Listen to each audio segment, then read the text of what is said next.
Blessed love, I am the Honorable Priest Isaac. I am an official priest within the realms of Rastafari of the Ethiopia Black International Congress. I also previous night a certification in the craft of astronomy, and of course from Politecnico de Milano in Italy. Our universe and its makeup has always been an intriguing subject for humankind. Astronomy is the study of everything in the universe beyond the Earth's atmosphere. Ancient astronomy is similar, but pays special attention to the physical and spiritual values of stars, planets, moons, and other celestial objects. It also brings in the terrestrial component, being things on an earthly plane, such as plants, human organs, and connects them to the heavenly bodies. In this course, you will learn the makeup of various planets and stars, how to locate them in the night sky, along with their associated constellations. You will also be taught about the earliest civilizations known for their astronomical comprehension, namely Kush, also known as ancient Ethiopia, Kemet, called Egypt to date, the Dogons, and the Bozos, as well as the civilization of Sumer. You will also learn about black holes, their nature and origin, as well as how the ancients viewed them. Ancient astronomy is the mother of archaeoastronomy and astrotheology. Both subject areas are covered by the Priest Isaac's Institute of Holistic Knowledge. Sign up today. Visit our website, priestisaacinstitute.com, or email us, priestisaacinstitute@gmail.com for more information. Oh, blessed love, royal family, Salamta and Tenestalin. Give thanks for your presence with us even at this hour. Of course, we glorify and give thanks to the Father and the Mother of creation.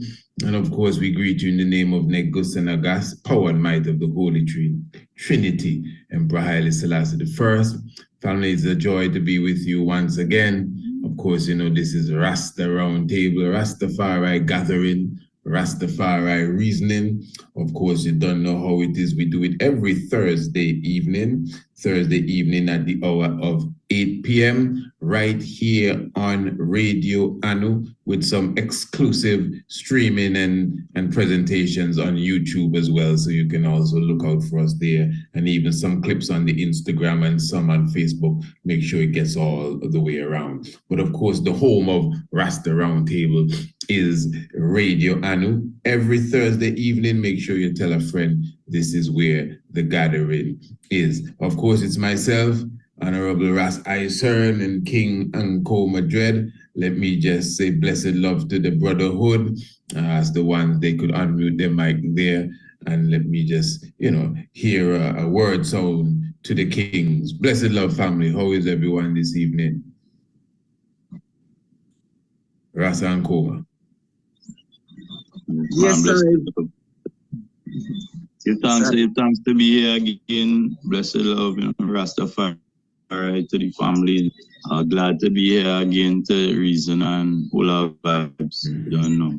Give thanks. Yes, Sebastian. Yes, I well, greetings to all ones, and likewise, I'm just, happy to be back in the tigerness, you go. And to, reason share with the community still, Positive. Yeah, tonight it is going to be an Irish show because You know, I'm been just looking up some notes as you indicated that we'll be looking at the Kebra Nagast and so on. So some interesting perspective will be coming out here according to how man seeing this thing in this time still, because, you know, there are depths to this thing, you know what I mean? I mean, most time when we look at these, we think more historically, but there are other aspects to it that very, very important to also grasp and appreciate. True. As I continue in a learning process as a community and as a people, you know? True. That's the last right. And as I said earlier, even without saying the validity, but because even if a man might say, a man may not look at it the same way that you look at it, but that doesn't mean they don't see the value in it. And True. These are the things we kind of try to balance out even on Ras Round Table. I think we're doing a good job at that too, to be honest. Yeah. Yes, our perspective really valid. Yes. You understand? Because, you know, rainbow make up of many colors, but one rainbow still, you know what I mean? Rastafari. Give thanks. Well, to start the reasoning, you know, I'm going to ask King Antigua to kind of give us a little preface, but, you know, the rabbi himself, representing the Lion of Judah Society, Rasai Adonis Tafari has also stepped in, so let us just acknowledge my Lord. Yes, King, Tenestalin, salam to the eye, blessed love. Salam to Tenestalin to the eye, honorable priest, and Ras Isaac, Rastafari brothers right here. Excuse me for the lateness. For one particular document, catching the particular documents here, some that we publish, even getting into the linguistics, the language, but there's one particular document. Hopefully I might just try to look for it. I was having another reasoning with a couple of brothers, one brother in particular, Hail Up Ross Seymour, international, I would duly elect the international chaplain, was reasoning on the Kebra Nagast issue. Subject matter. And there's another very, very important book, but we'll bring that forward in our due turn. And yes, we're like one of the prime disciples of the Rabbi Rastafari Kedemah Haile Selassie in Yeshua's name. Yes, I. So, right here, give thanks. Hail up Akuma. Yes, I. Yes, I. Well, we're going to go straight into it now, Brother Ankoma. I think I will leave it to the eye to just, you know, give an eye, especially the family. Just a quick rundown or run up, as they would say, from your perspective. What is the Kebra Nagast and the importance of it, and from any angle, its history, you know, the importance, what it's all about, and then we'll take the discussion from there. My Lord. Well, as most of I and I who follow Ethiopian culture and Rastafari movement, we know that the Kebra Nagast is held very dearly in the Ethiopian church, and I believe is actually part of canon, like scripture.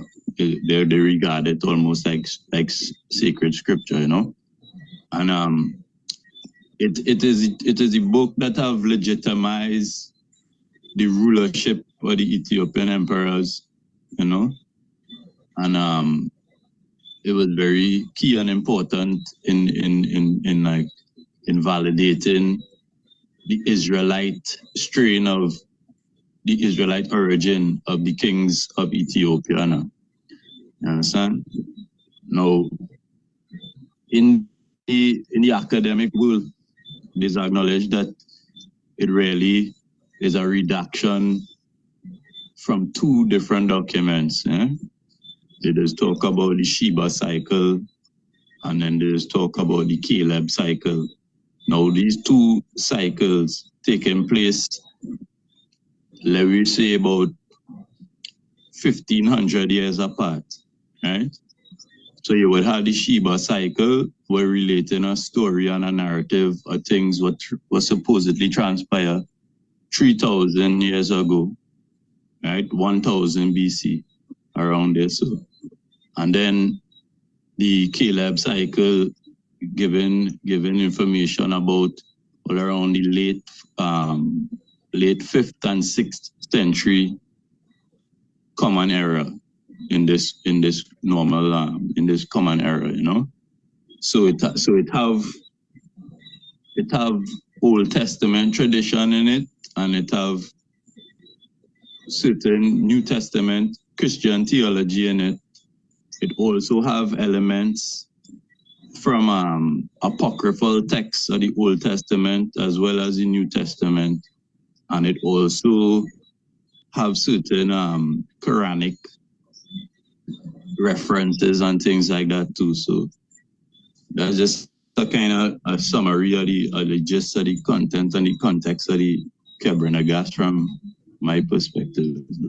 But before you come off the stage there, but that's very good. In fact, you went. I think you went deep. I wouldn't say it went deeper than I would expect, because I would expect it to go deep.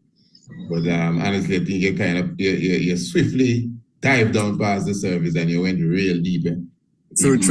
Good. Yeah, even when you start to talk about the different accounts, I'm not sure if any one of those cycle accounts has to do with. There's another in my studying. There's another manuscript that they tend to equate the Kebra Nagast to. It's called the Persian Kings, and it is as if.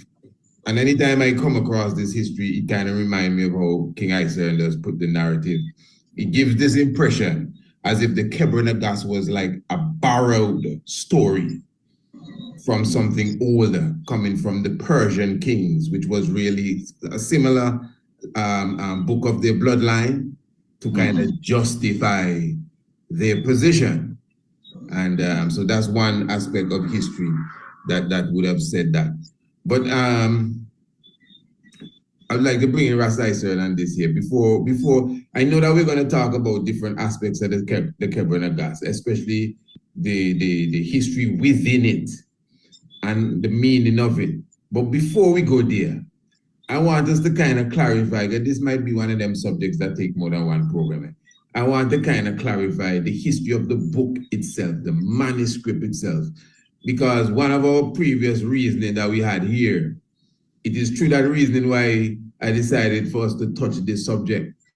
Because, you know, when Ras Kwame was here, he was talking about, of course, the New Testament and where the New Testament fits in to the Ethiopian history. And of course, we all know by now that we've been having discussions as it relates to the true Ethiopian history. And I think we clear that some of what we got as Ethiopian history is being questioned here. So the Kebra Nagast, which is a very integral part of the Ethiopian culture, history, and dynamics, also came under the microscope.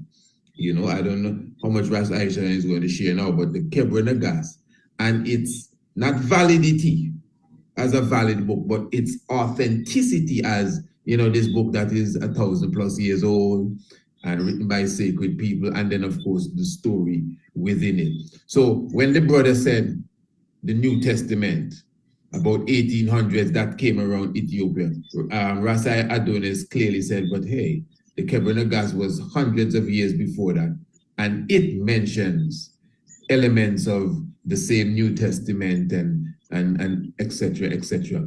So I kind of want us, from those who have that point of view, I would like to hear, so it's on the table, so the scholars can start to feast on it, because that's what I love. What is the reality from our point of view, Rasai sir, as it relates to that Kebra Nagast and its origin, to the best of your understanding? Well, and then we can go greetings to all once again. As I continue to make the point, right, as we talk about history, because we use the term, I'll have to say loosely, given the fact that really and truly, history is divided into two fundamental categories, right? Actual history and traditional history. Most time when we refer to anything biblical like the Kebra Nagast and so on, it is usually considered in the context of traditional history. Right? It's very important to me that this point come across. You understand? Of course.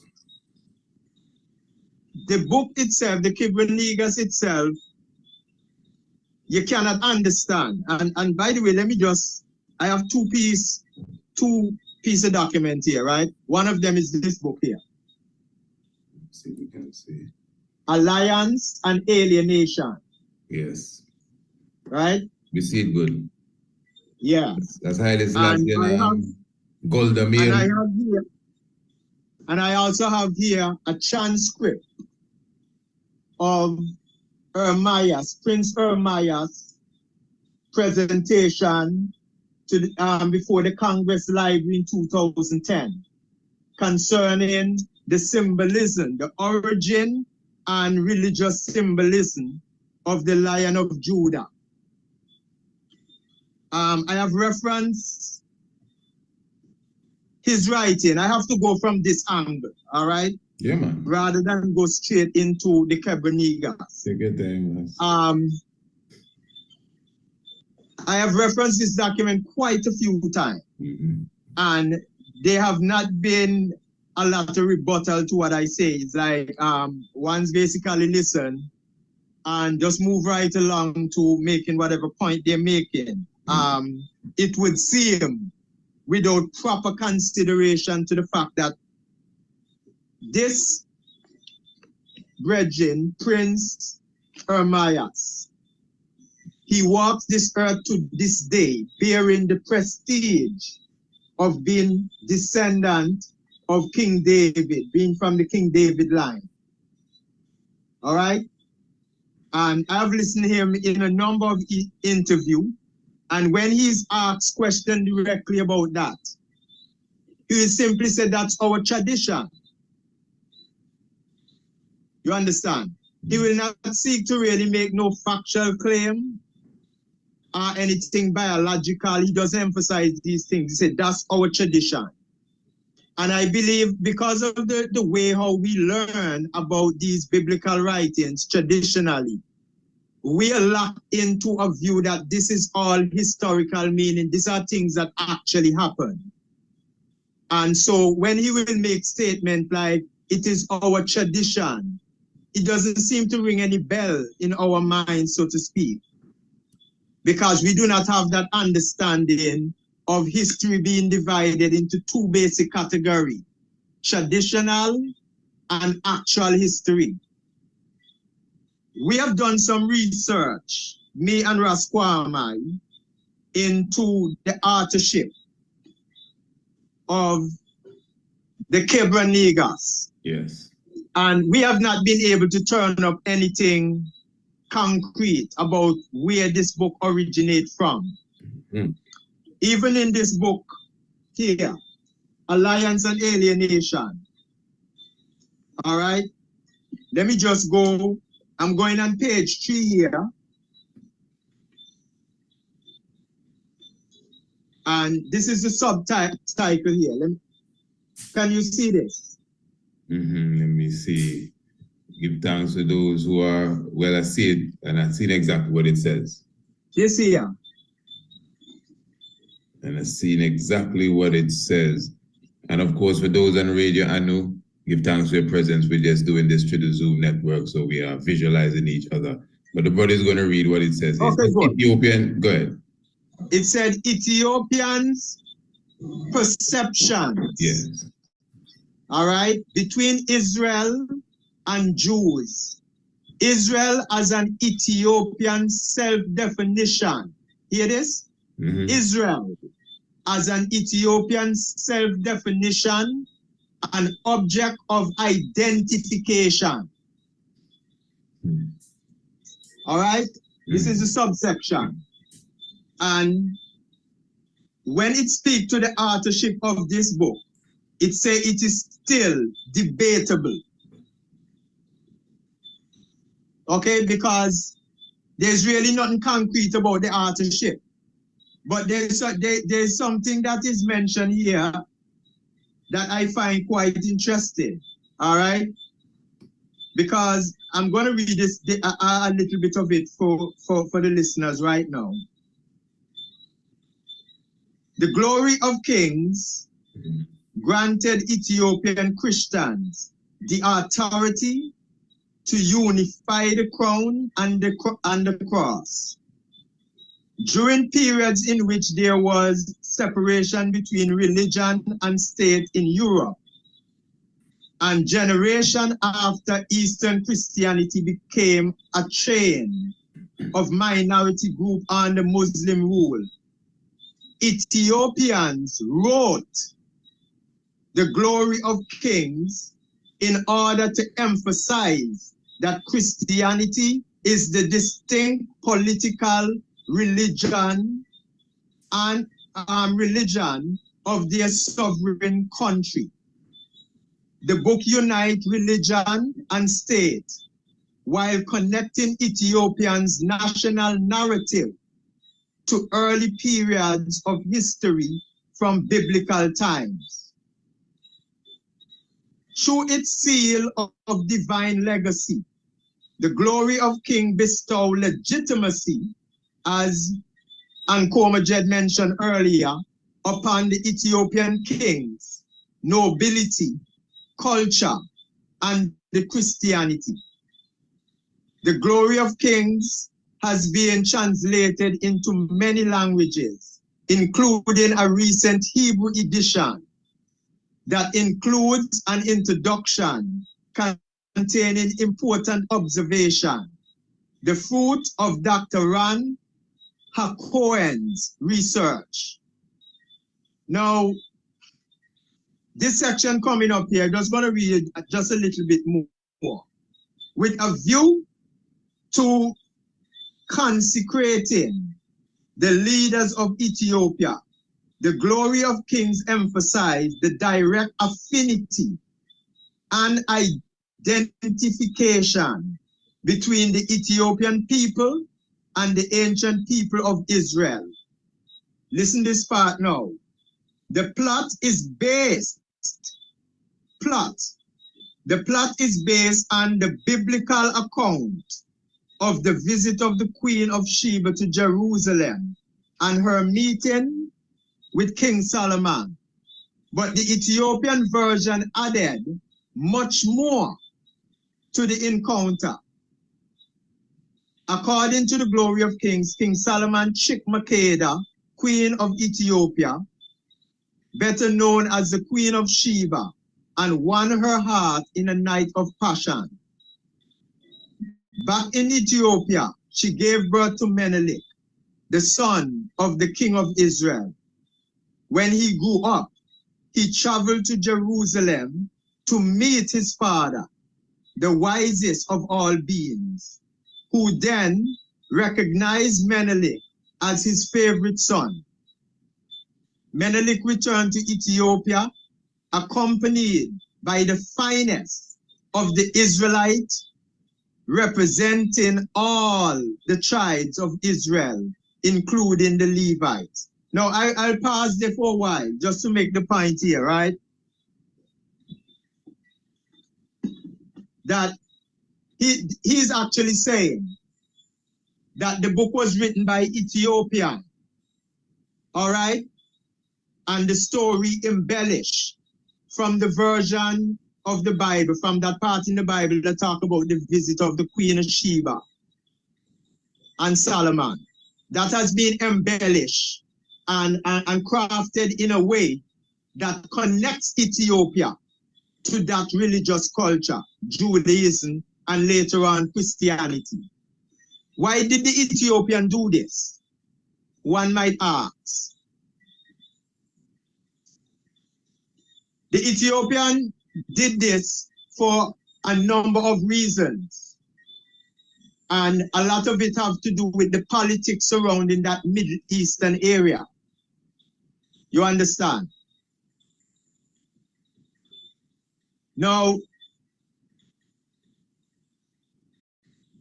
one of the things we have to appreciate while we go along about when you're establishing a nation is that the nation have to have a religious philosophy, a religious culture.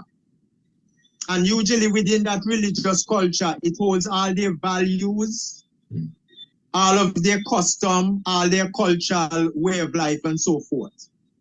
So you would notice any nation that you come across on earth, they all subscribe to a national religion. You understand? Like a Christian nation, a Muslim nation, and so on and so forth.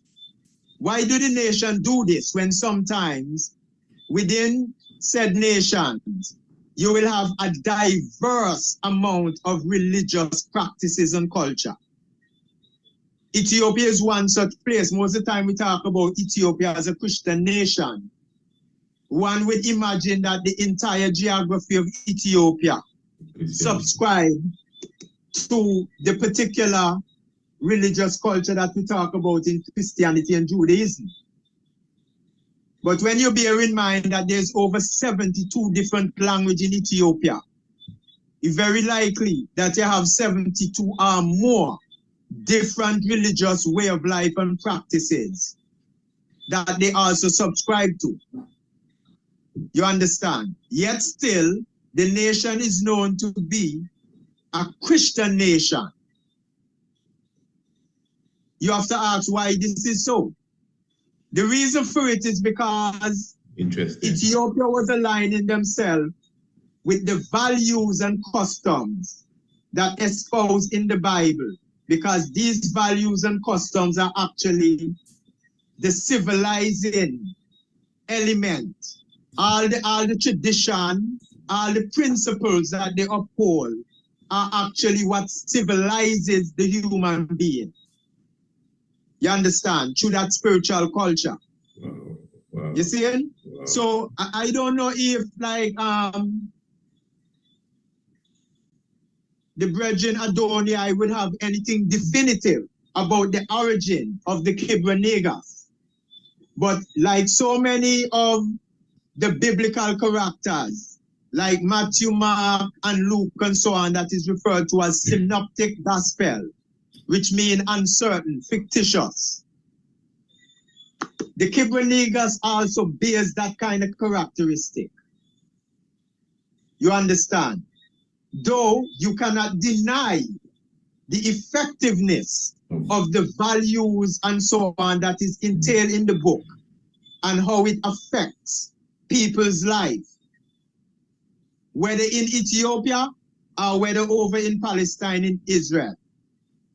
You understand? It is the values that are in the stories that are really important. These things were never about whether they are historical facts or not. It is more the modern mind that query about the facts of things. You understand? The ancient mind understand that this is the way that you convey to the consciousness of a people certain values and custom that basically coalesce everybody together and bring everybody together under one identity as a nation. The Kebra Nagast is actually like an instrument. It is a tool. So when you make arguments concerning whether it is factual or not, you basically bring the book into certain disrepute, because most time you cannot find anything conclusive, definite about the origin of it or the legitimacy of it more than how the nation, of whichever nation, embraces it. You can't go any further than that. And now just to wrap up, you know, my presentation, so to speak, I like to go to something that Jeremiah said in this, to go along with what I've been explaining, right? It is said here, it is with great reverence, humility, and some concern, all right? And some concern I come before you to discuss and explore this topic. My concerns spring from the certain and harsh knowledge that whenever poetry and magic of myth, which I am saying that these stories are mythology, I've been saying this, all right?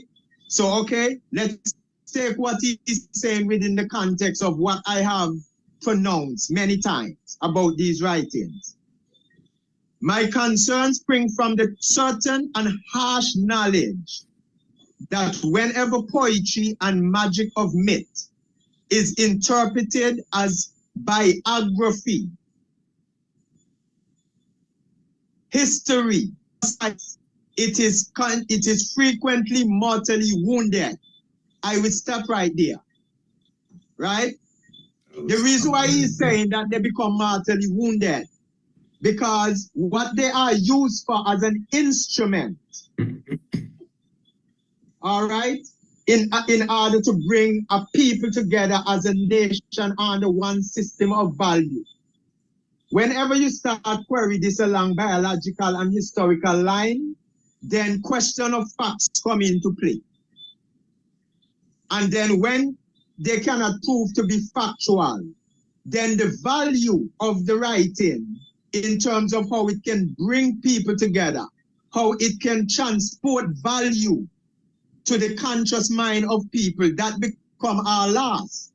Because everybody now start to say, well, if it is not historical, then it's of nuisance value. And they miss the point of how these writings actually effectively order the psyche of people to come under a system of value, that they can identify themselves as a nation living under these divine principles. You understand? Right. Yes, ma'am. So I would wish for ones to really look up this speech and go through it, because it makes a difference listening it in the video presentation than when you have it in writing, when you have the transcript in writing and you go through it slowly and see exactly what the brethren is saying about the book. I really have no query about it or opposition to it as a traditional document and the value that it holds to the Ethiopian people, because I understand the effectiveness of it in bringing about the nation of Ethiopia. It is said right here in the same book, Alliance and Alienation, that you cannot, and this will be my last quote, it says here, Ethiopia cannot be understood without reference to its affinity to the Old Testament. Cannot be understood. Now bear in mind that before the Solomonic dynasty went to Ethiopia, Ethiopia existed for thousands of years, not having that tradition with them. So how is it that you cannot understand Ethiopia without these information, these Judeo-Christian references? Question. How is it that you cannot understand it? It's really quite simple. You cannot understand it because the nation, the national ethos of the country is based in these traditions, not what existed before them. I'll just leave it at that, and I think I'll just we can just reason accordingly as the different brethren present their information. But I just wanted to just highlight these things because the way we are looking at these literatures with our modern mind now, it is making it mean something very different from what it was intended from ancient times. Clear point. But what I was saying now, give thanks for clear point. Just remind the audience, you're listening to Ras Round Table. So you clearly know what zone you're in. Every Thursday night we come and have these upful discussions. So just make it a habit, make sure you're part of the team, make sure you're part of the regular. And of course, you know, we bring it to you 8 p.m. even in the evening time, Eastern Caribbean time, Eastern Standard Time too. Even a statement that was just made right there at the ceiling about identifying Ethiopia in the Bible. What I was thinking too, what the brother was just saying, what Ras was saying, that so Ethiopia would have existed like thousands of years before the Solomonic tradition, etc. But I think he was, when he's saying that now, so the kind of mind, this is some deep reasoning. This thing is deep. As simple, it sounds simple to a certain degree, but it's deep. Because I know from his perspective, he may be just saying, okay, whenever Solomon and Sheba would have met, Ethiopia exists way before that. But I know from his perspective, the Solomon and Sheba concept is not even nearly close to as old as the storyline of Solomon and Sheba. Remember, the storyline of Solomon and Sheba is 3,000 years old. And from the reasoning that we've been having thus far, I know the brother looks at the story itself, maybe dust it off a couple 100 years old, they just kind of plant it in to fix up the thing. But because how old a story is might be different than how old the storyline of the story is. You can write a story right now and say 10 million years ago. You know what I mean? And so the story got 10 million years ago, but you just write the story. So, I mean, it's a discussion. It's a discussion for the open-minded. Well, got you. Okay, because in that connection, the point that I'll be making now is that the storyline would not exist before 1000 BC. Right, I know that's where you're... Because according to the chronology that's given,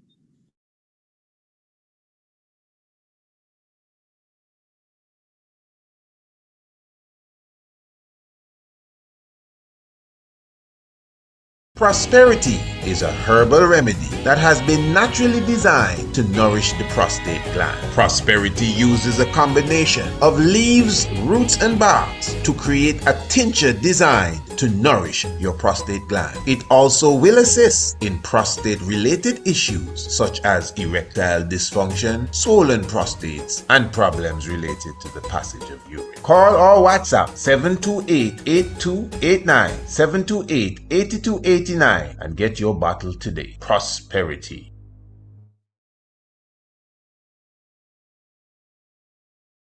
The Tiger's Nest is a Radio Anu International exclusive program brought to you by the Honorable Priest Isaac.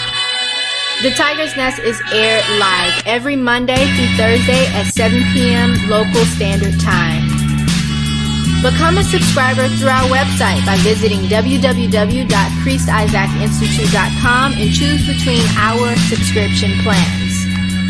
Or you can subscribe by using the details provided in the link below.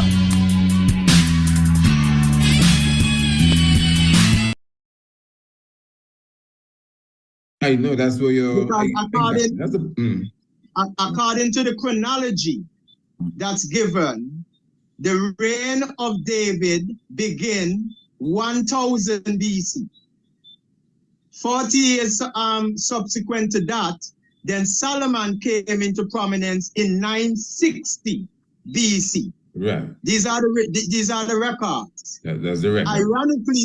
Ironically though, according to Ethiopian tradition, the Solomonic dynasty started 957.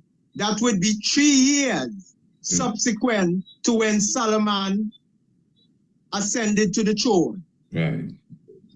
And remember, after Menelik I was born, and we can say for the sake of the argument that, let's say Menelik born in the same 960, the same year that Solomon come to prominence. Let's put that on the table just for the sake of the argument.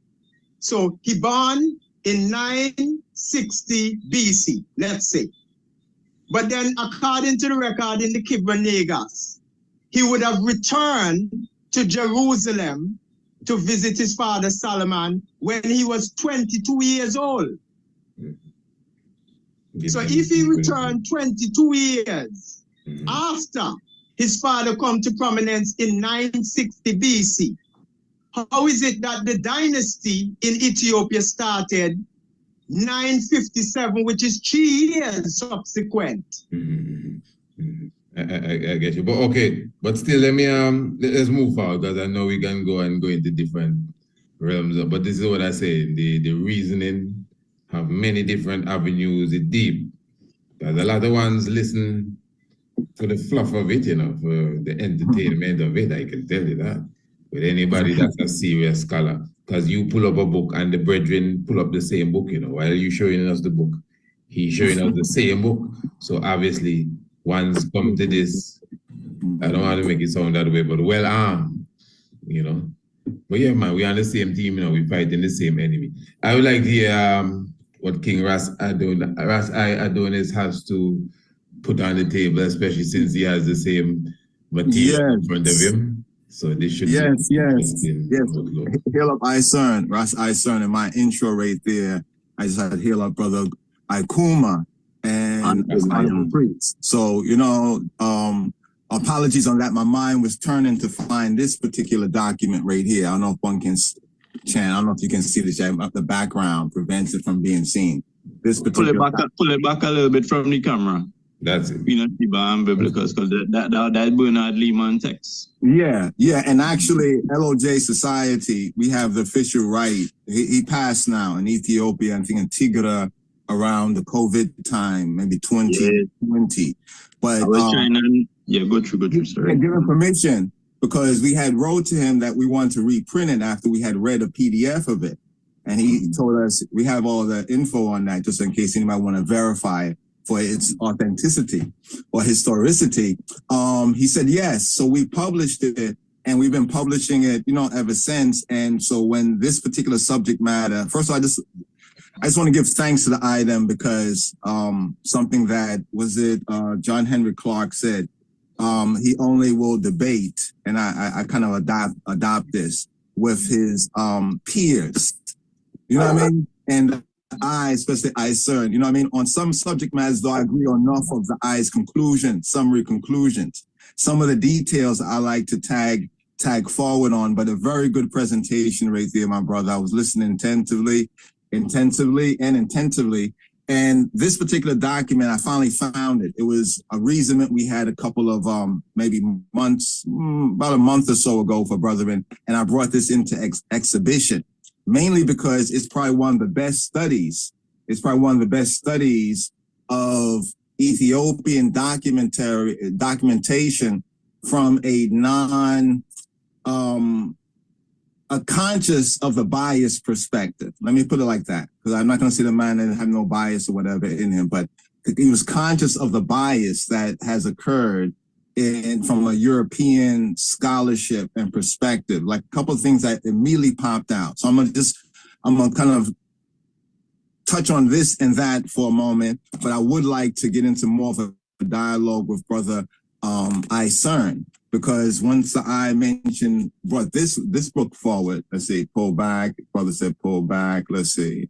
Once he brought this particular book forward, which is Alliance and Alienation. Mm-hmm. We were attempting to, let's do it like this. We was attempting to, once someone's know the book and can take down Haggai Ehrlich, a very good book. And then he also has this particular book. Hopefully we can show this cover right here. We might have to take off the back screen for a moment right here. Let me do this right here. Let's see if this will provide maybe more light. I don't know if more light. The last IPS you're showing. That's beautiful, there, boy. This book right here is by Haggai Ehrlich, Haile Selassie, though they don't spell Haile Selassie in the Hebrew correctly. I want you to hear what I'm saying, that even though the European Jews who have kind of captured the whole Judaic perspective, you know, are those who are referenced to and referred to, and I would say historically since 740 AD. And here we put this particular book, invention of the Jews. Oh man, I'm gonna take off that background so one can see these books. Invention of the Jews by Shlomo Sand. And basically he said the European Jews, the Khazarian and other European Jews, Eastern European Jews that are at the head of the whole Jewish thing nowadays, they basically got into it from 740 AD. So that means if we take their own writings as a point of reference, everything that they talked about before is just based on their commentary. This is a very good book. I'm not going to say on the Kebra Nagast. I don't think on the Kebra Nagast perspective. I just think that it's a very good book from a Haile Selassie and Ethiopia perspective, showing us a different sort of relationship. Like Revelation says that he will make those who say they are Jews to come over to you and to bow down because I have loved you. We can see that in the facts that are mentioned in it, which are not often the usual facts when we hear Ethiopia, Haile Selassie, the Jews past and Jews present. But thank you for mentioning that book. I just wanted to show this particular book. This is a Hebrew book on Haile Selassie. It's Aryeh, Yehuda, Melech HaMelakim, Lion of Judah, King of Kings. It's mostly in Hebrew, but they're going to have a prior English one of it soon. This is the same author. I really like this author. He said some things back in the 90s that I came across in my early studies, you know, regarding the Ethiopia and modern state of Israel relationship. This is also another book right here, but yeah, I got to get the background off so one can see some of these books. These are some books that I really like the scholarship on this platform, because once the man brought up that book, I got to recognize you have real scholars who are looking into not just the traditional books that we're used to, like when one say the Kebra Nagast. Yes, the Kebra Nagast. We have to get the name and we have to go into the scholarship the way the Greeks, the Romans, and the later Europeans do. Because one thing that my good brother did, right, and I give thanks, is that he basically read from the Alliance and Alienation by Haggai Ehrlich. He read a commentary. It was just a commentary on what they think of Ethiopian documentation. It would not make, if you write your own commentary, saying that based on the traditional view, not the so-called modern view, but, you know, as you present it, that I might present that in my argument, right? And somebody can say, well, that's just one of your Rasta brethren giving a commentary. But I say, well, he's a scholar. I agree with him. It's a matter of perspective. It's really a matter of perspective. That right there just tells us what somebody else says, even the prince. And Xavier blessed his heart, as ones will say, you know, the prince who wants to be king or emperor or whatever. And I know a lot of our people are all into the monarchy and the monarchist thing, but we're bypassing the roots. That's why this platform and going into these sort of discussions is getting us to become more acquainted with the real roots of this matter for ourselves, not as the Rastafari of maybe the 30s and the 40s and the 50s. And all that is grandfathered and grandmothered in. In other words, they said Rastafari means head creator, right? We started to learn the language and recognize that was half correct. Ras does mean head, but Fetari is creator, and Teferi is to be reverenced. But that doesn't mean that we have to now beat it up on our ancestors. We have more access to knowledge and information today.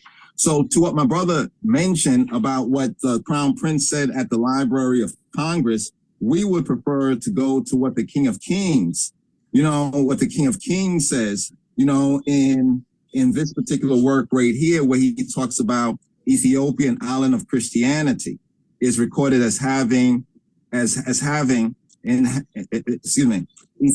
island of Christianity is recorded in history as having received first the Old Testament, then the New Testament, earlier than most of the countries in the world. When in Old Testament times she received the law. So in Old Testament times, the law, which in the Ethiopic is called the Orit, which is a form of saying Torah. And Torah is not really the law, usually in translation. It means directions, instructions. And when in New Testament times she received the Gospels, the same, you know, I say pseudo, right? You know, I say pseudo fictitious. People say it's fictitious. I say it's pseudo fictitious. They want you to believe it's fictitious, and perhaps it is, because all we have in this Western Gentile perspective is what they say. as I heard my brother speak, I was thinking about what Jesus Christos, Yeshua HaMashiach, what is said of the Christ in the Bible. What do people say? Who do people say I am? And then he asked them, well, who do you say I am? And so this discussion so far is who other people are saying, Ethiopia and our history is. And hopefully it will bring us to the point that we can say who, what Ethiopia is, to us and what this tradition is to us. But it says here, she ensured that the scriptures were translated into the ancient language of Ge'ez. Now, he goes on, but I'll stop right there, because when you read that there, people dismiss it and say, well, no, the Ge'ez comes in the Christian times of the 5 saints of, with the, how many saints was it? The 8, the 9 saints, the 9 saints. In 500, excuse me, I'm rushing through this, but the 9 saints in 500, around 500 AD. And they basically translated not just the Greek, they were Syriac. So Syriac is a form of African Shemitic language. So they had at their disposals the Septuagint, the Syriac, the Aramaic, and they brought this forward and translated that. But before that, there was already in Old Testament times, and we'll bring forward proof from both the European Jewish Encyclopedia and also Ethiopian scholarship to show that when Ezra and Nehemiah returned from the Babylonian captivity, Ezra was uncertain about certain things in the scrolls that he had before him. And they sent to the Ethiopians because they knew that there was a community of Israelites already in the Horn of Africa. I'm just pointing out that ones might dismiss what His Majesty is saying because they're going to certain scholarship that basically is, I'm not saying incorrect in everything, the European or the Greco-Roman scholarship, but it's clearly biased and we almost don't get the other side of the story. And part of that is because of the linguistic barrier, right? We really have to get into the scholarship and the science of the language. So I don't mean that we all have to become fluent or whatnot. I would not even say that I am fluent like I would like to be, but at least when documentation is put before us, such as this. Hold on for a moment. I want to show this right here, such as the, here we go, the Kebra Nagast. I don't know if this will come out. Yeah, this, let's see, the brother said pull back. Let's see if we can pull back. Hold on. Yeah, there we go. Right there. The Kebra Nagast. It's basically the Kebra Nagast in the Ethiopic that we have sat down and compared with the different translations, the different Kebra Nagast translations. And what we find is that there's a remarkable accuracy. I mean, that's dubious right there because most people only know English. So one would have to understand what the other languages are saying. But notice what the Greeks and the Romans and the Europeans did to us. They have us now battling certain things like history or historicity and synoptic. To my brother Isan, synoptic doesn't mean fiction. Synoptic may be connotated to be fiction. See, a connotation or what something is connotated as, that's the meaning that you may read in or implication. But the actual synopsis or synoptic comes from the 1610s and the word synopsis, and it means a general view and outline from late Latin synopsis. Synopsis, a synopsis from the Greek synopsis, a general view. It basically means a general view. There's other words for fiction. And then when we deal with terms like historicity, a lot of this we basically have gotten because of our searching for our own knowledge, and we come across a lot of other historians and use the words in their true sense and not to get so caught up with what other scholars are doing. That's why I said my brother is like my peer. So I usually choose not to debate, not because I cannot debate, but because, I want to debate one who is in the studies as well. Like I could debate the brother about alliance and alienation because I know he has a copy of it. He has read it. He has used it to bolster and to back up points that he's making here. With others that might only have just the basic Kebra Nagast, Ethiopia, maybe they have a Budge translation, maybe they have a Miguel F. Brooks translation, but beyond that, there's, if you quote to them some things they probably don't remember. So it's not really, they're not on the scholar level. History. Let's just touch on history just briefly right here. What does history mean? right? From the late 14th century. I'm talking about 14th century AD. History. In Amharic, we say tariq. Tariq. There's two kinds of tariqs. There's tariqs that one can create and make up. They call it libe. Lib is heart. Libe tariq. And there are other tariqs that are like this definition of history. Relation of incidents, whether true or false. Story or chronicle. A chronicle, a narrative of past events. It's like today, people expected the ancient writers, even the Kebra Nagast writers, to say, well, this is true because we carbon dated something or such and such. Notice what the Gentiles, the other nations did. They didn't defeat us by intellectualism or historicity. They didn't get to the position that they're at because they were debating us and all of our best scholars lost. And then we say, okay, put the shackles on, put the cuffs on. You see what I'm saying? And what the brother is mentioning, Brother Cern, Ras Cern, is mentioning about how the Kebra Nagast, these were tools that were used to unite the people under a set of values. I'm not quoting I verbatim, but from what I received and gathered, that is a right and accurate point. I'm just touching on a few things here because I know we already have been in this. The ones were already on the line before, but this is the main book I'd like to touch on right here regarding the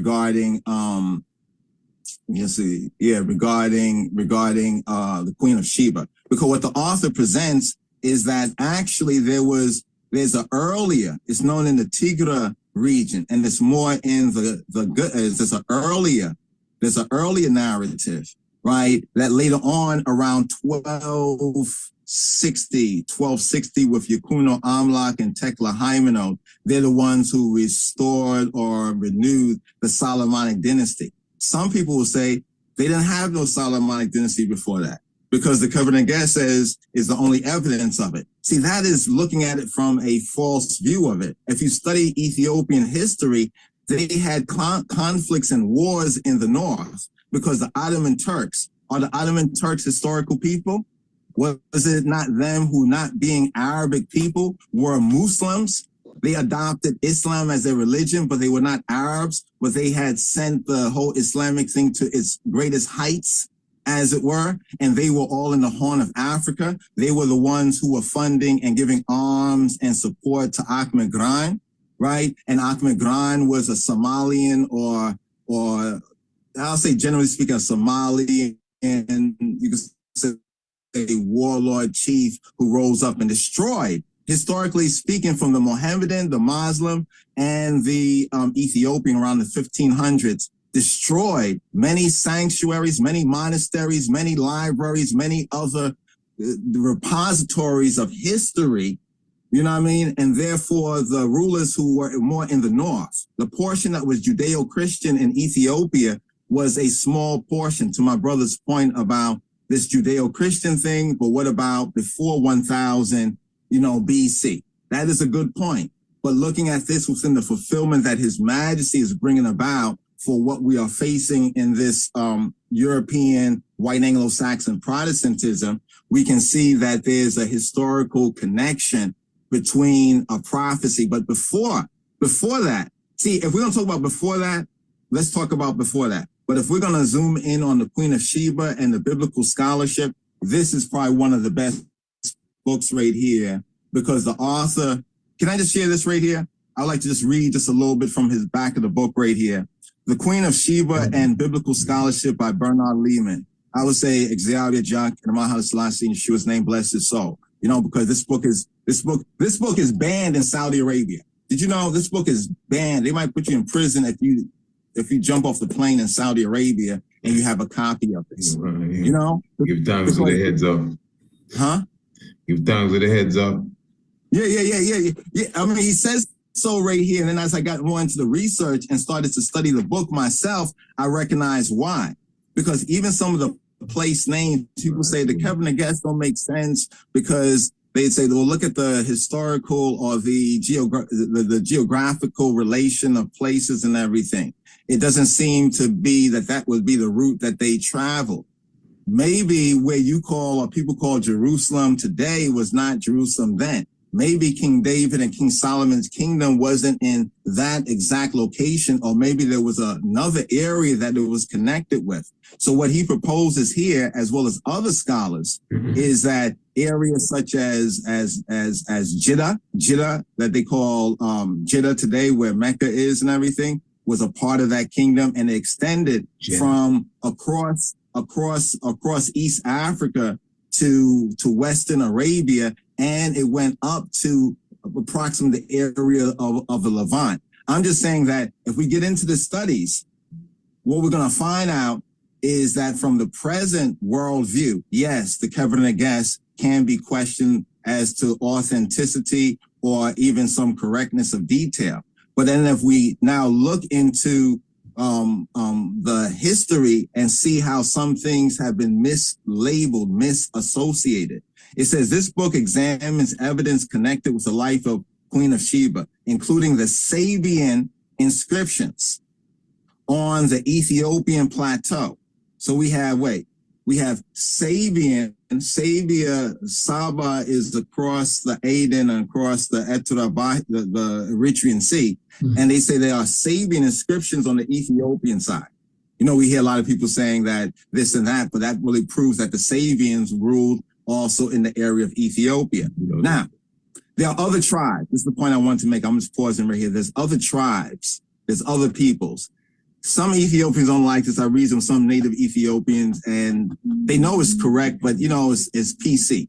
That the Judeo-Christian politic in the area we call Ethiopia was one of the few that was able to unite the majority of other tribes into a kind of a state. That's where they get the King of Kings thing, because the different areas where the different tribes were in ancient Ethiopic history, they were called countries. So what we call provinces or states today were back then called countries. And these countries' rulers was their king or their queen or their monarch.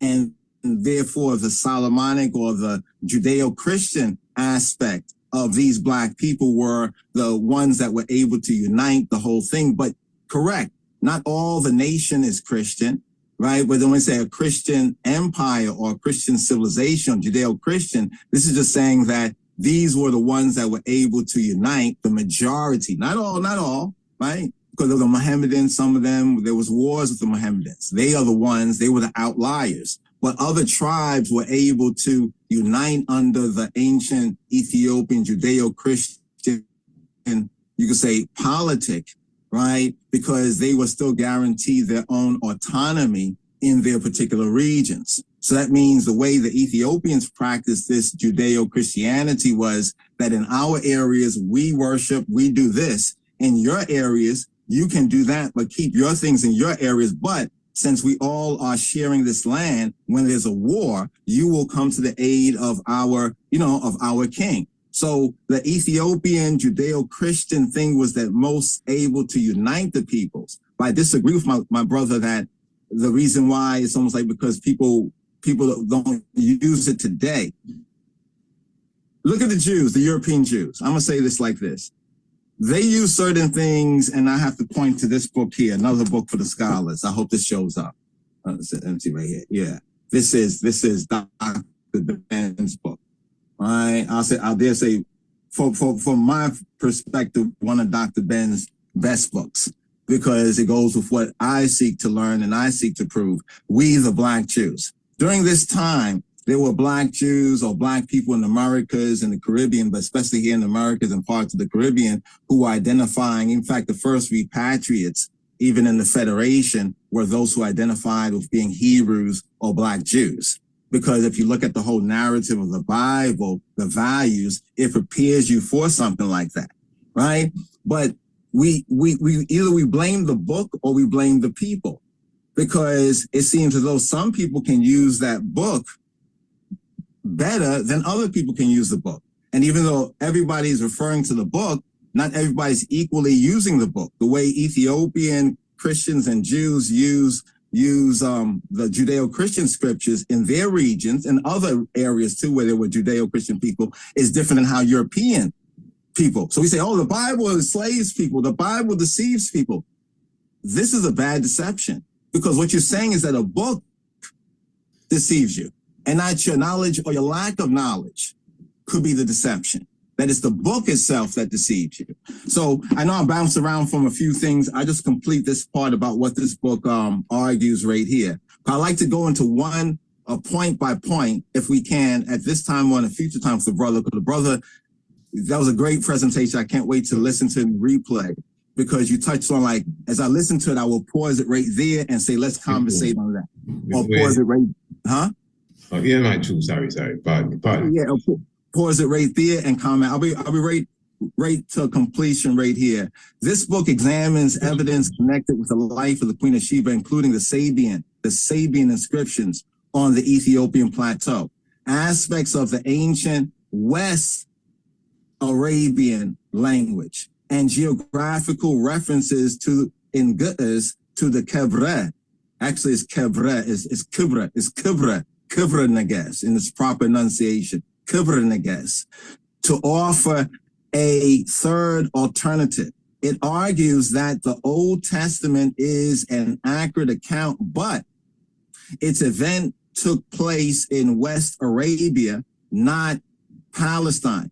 It suggests that scholars are unwilling to consider such a strong possibility because, if true, it would not only completely undermine the raison d'etre, what they call the raison d'etre or raison d'etre, the reasons for being, the French phrase, like the reasons for being of the state of Israel, but also force a total reassessment of biblical, Arabian, and Northeast African history, right? So I just pause right there on that because there's more here, like point by point, points and everything.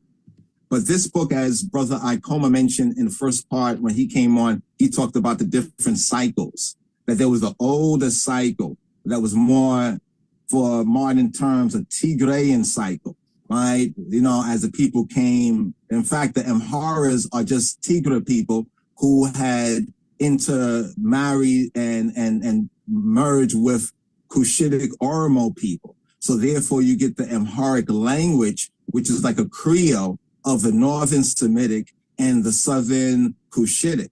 Therefore, even Amharic, when I say it's African Shemitic or Afro-Shemitic language, like Hebrew, because Hebrew also is a blend of certain so-called Shemitic, the Eastern forms, as well as some Hamitic forms as one language, as one Creole kind of a language. So I just present that right there. But I got the books right here, brothers, and I would love for us to maybe zoom in on certain particular themes or areas, because, you know, this is a big study. But I give thanks to Radio Anu and to Priest Isaac and the Institute for having this sort of study that we've been longing for with brothers who are also studying these things. Yeah. I yield right now. Just a couple of words in response, but give thanks, son. I really love that presentation. Make I reason. Yes, sir. Yes, beautiful. Let me just come in there a moment now before we go. Interesting.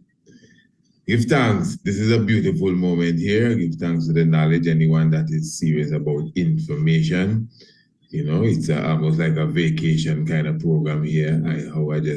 Because this program really, you know, is the three founding members of the program is really the host. It's not like it's really I the host, and we practice it that way, you know, to so it have a certain level of balance. But just feeling the spirit here, I say I just have to come in and kind of mediate. Obviously, it's still going to end up with me, you know. As I said, the book still have to stop with me, really. You know. Yeah. Beautiful discussion here, man. And King Anko Madrid, I want to hear the eye. I know the eye. Yes, sir. Yeah. Because I have a sort of stuff that I would like to point out, but without due respect. But before he come in there, so many things were said, man, but I can't just go in everything, and I don't want to be long-winded here. Tariq. Now, when you mention Tariq as being two types of history, I couldn't help. Because what King Ras Ison has been saying, because remember, this is really a scholarly, we confine this little gathering here. It'll be good that anyone who just joined in this reasoning, especially on YouTube, don't be afraid to revisit them old episodes, because a lot of what we talk, led up to this. We talk about some serious subjects that we might even have to revisit, like evolution and different subject areas that a lot of people don't even want to touch. So from a time, especially since we came into the mythos discussion, because that's how it started. We started with a very good set of programs dealing with the difference between mythos and quote unquote reality, facts, truth. We actually broke down all of these things. We came up with a very good psychological understanding. So since that time, the brethren has been saying, not with no anger, even this evening I see kind of push it with a little passion, that there are two types of history. He's just saying it like that's what it is. There's history as we know it, like the truth, and there's something that people make up. Not that they're lying, they're not trying to fool nobody. They just set it up a kind of way so that it gives them a certain sort of glory. In a nutshell of what he's saying. So when coming now, Honorable Rasaya doing this. When you come in with the Tariq and it says two types of history, and I listen to the definition of them. But just to ask quickly, is it similar to what the brethren has been saying about the two types of histories that exist? Yes. If I can say briefly, yes and yes. But on the point about myth, in 1740, if you look at the etymology of the word, because words have meanings, but how we, bad, good, good, bad, how we interpret the meaning of words change sometime between our parents and us. Our parents use words and said things to mean this, but we say something different. So we see sometimes church word, and church word teach us to say mythos, which is differently than the mythology. Yeah. And mythos, when you get to the Greek so-called roots of it, coming to us today, it meant something that was communicated by mouth, basically. But what happened around 1740s among the European and other intellectuals coming in America and other places, they started to look at myth as like before, myth meant like word of mouth, historical myth about the Ethiopia May 5th. He talked about the godless and cruel dragon has risen his head. Is his master talking myth, or he's talking about what really happened with Ethiopia or the fascists, and how even if you go further, Vatican means divining serpent. But then he uses this term in his speech, in a world speech, a speech to Ethiopia and to everyone in the world, where he talks about the godless and the cruel dragon, and then talk about St. George. So on one level, we'll say, look, there's myth, right? St. George, and then people say he didn't exist, but I think he was a historical character, but there is embellishment. There is embellishment that goes on, but it's a part of our culture as a people. You know what I mean? So even our embellishment may be true. You know what I'm saying? As a part of true history, it may be true. While somebody say, what about Spider-Man? And what about Superman? You mean Übermensch in German? Übermensch, Uber, like Uber means super.